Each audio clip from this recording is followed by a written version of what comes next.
Alright, I'm going to tell the story of my first trip to Japan.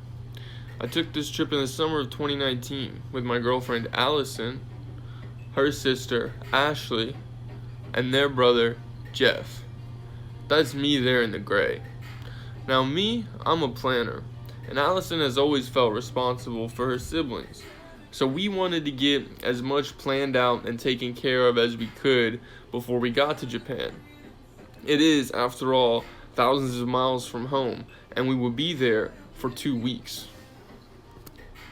So we landed in Tokyo and everything was perfect. We took a bus into town after deciding to pick up a rental car the following day. The city was electric. Such a wonderful mix of colors and people. We all love anime and had been anticipating this trip for over a year, so expectations were high, and they were blown out of the water the first night we were there. The first wrench in the plan came when we left Tokyo for the rural landscape of Gifu.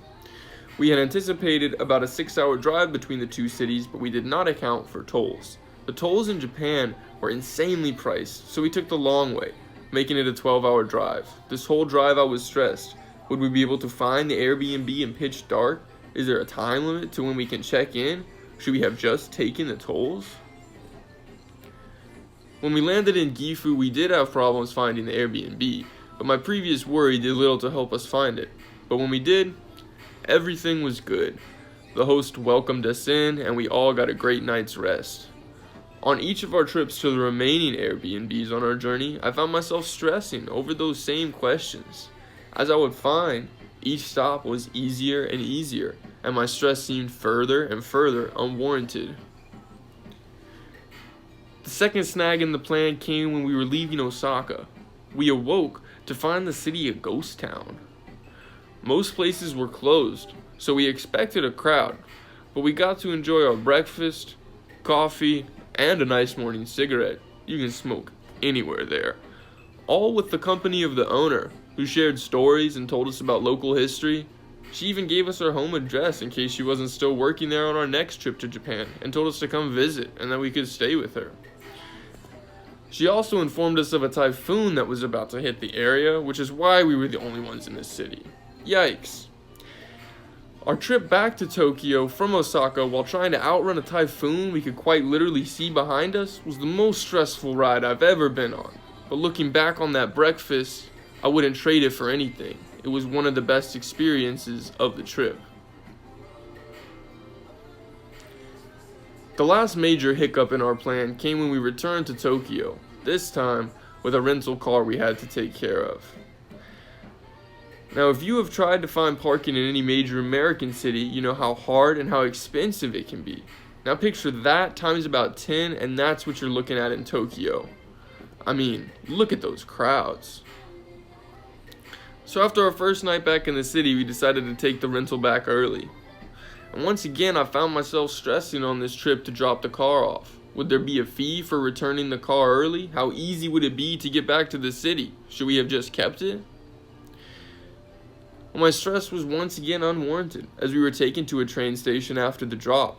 We couldn't get all the way back to our Airbnb by train, so we ended up being able to walk through a good part of the city, just taking it in.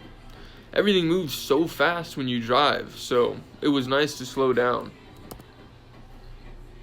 On our last day, I found myself excited to return home, excited to leave behind all the stress of making sure we were sticking to the plan, the stress of whether or not we had enough yen. I thought my traveling companions would share this excitement. I found I was the only one ready to return home, and everyone else actually wished they had more time in Japan. On the 12-hour plane ride back to the States, I felt all the anxiety and stress of the trip melt away as I was left with only the good times. Specific things, like a karaoke we went to, where we met a Japanese guy who would not stop buying us shots. A nice woman we met at a diner, who gave us each a paper crane that we still have to this day. And without a doubt, the coolest art exhibit I have ever seen. It was truly magical. But also just the supreme beauty of not only the landscapes, but the cityscapes too. And of course, the nightlife. And enjoying it all with people I had never met, from places I had never been to.